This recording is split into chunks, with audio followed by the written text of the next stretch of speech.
Ready start. सभापति महोदय, सरकार ने कई कृषि फार्म खोले हैं। क्या ये फार्म घाटे में नहीं चल रहे हैं? अगर सारे खर्च जोड़ दिए जाएं, बड़े बड़े अधिकारियों के वेतन जोड़ दिए जाएं, तो पता चलेगा कि सारे ये कृषि फार्म घाटे में चल रहे हैं। क्या इसी तरह से आप सारे किसानों को घाटे पर खेती करने के लिए मजबूर करेंगे? जिस क्षेत्र से मैं आता हूँ वहाँ एक पुल बना है। मैंने 10 वर्ष तक विधानसभा में इस पुल के लिए कोशिश की है।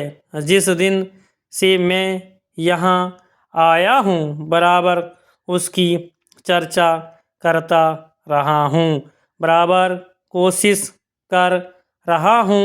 मैं कहता हूँ कि गंगा पर वह पुल बने। उस पुल को बनाने का आश्वासन भी मिला था। एक प्रश्न के लिखित उत्तर में यह जवाब दिया गया था। यह कहा गया था कि इसको हाथ में लिया जाएगा। अब मालूम हुआ है कि उस योजना को उठाकर ताक पर रख दिया गया है और यह पुल नहीं बनेगा। इन लोगों ने क्या कसूर किया है, यह मैं आपसे जानना चाहता हूँ। हमारे क्षेत्र के लोगों ने पाकिस्तान की लड़ाई में सरकार को हर तरह का सहयोग दिया था, हर तरह की सहायता दी थी। हमारे यहाँ के नौजवान भी मोर्चे पर जाकर डटे।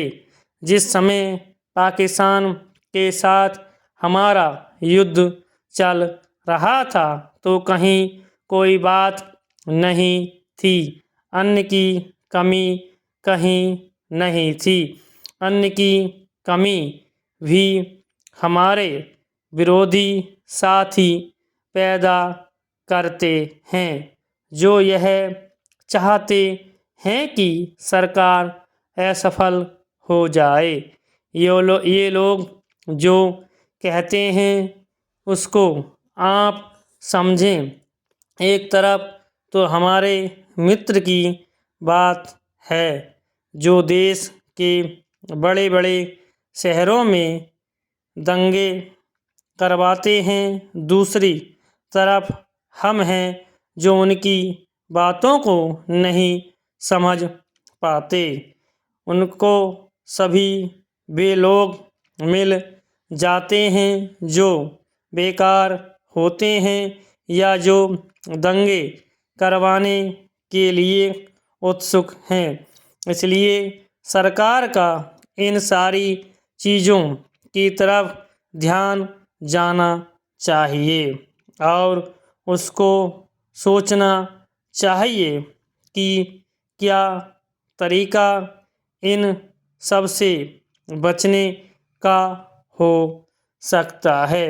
एक ही तरीका हो सकता है, इस देश में हर आदमी को काम मिले, देहात में लोगों को करने के लिए काम मिले और खादी कमीशन की जो योजना है और जो कि एक अच्छी योजना है वह ठीक तरह से चले।